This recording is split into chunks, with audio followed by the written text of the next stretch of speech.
Ang nagawa ni Duterte ay napataas niya ang presyo ng lahat ng bilihin. Siya po ang may kasalanan kung bakit tumaas ang lahat ng bilihin sa buong Pilipinas. Bakit? Dahil bago naging presidente si Duterte, ang ating national budget ay nasa 2.5 trillion pesos lamang. Nung naging presidente siya at pag-alis niya nagbilang presidente sa kanyang termino, umabot na ng over 5 trillion pesos ang national budget. Hindi lang yon. Ang nagpataas ng presyo ng bilihin ay dahil bago si Duterte naging presidente, yung ating national debt ay nasa around 5 trillion pesos. Pag-alis si Duterte, umabot ng 14 trillion pesos ang utang ng Pilipinas.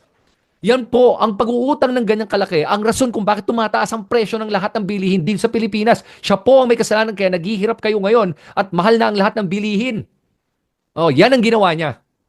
Sa kanya mo sisihin nyo dahil yan ang katotohanan. Those are facts. That's data. Sa mga nagsasabi naman, ginawa niya yan during the pandemic, nung panahon ng pandemya.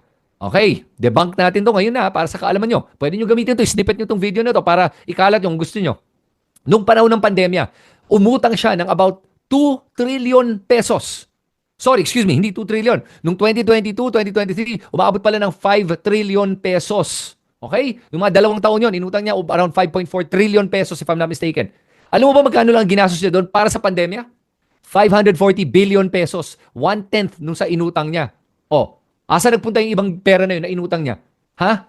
Kaya huwag tayong magbobolahan dito. Huwag na tayong maging mangmang. Yun ang sinasabi ko lang.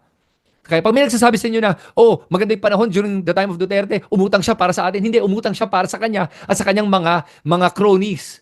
Okay? Na hindi man lang Pilipino. Lahat yan mga dayuhan. Huwag natin kakalimutan yon. Okay? So, malinaw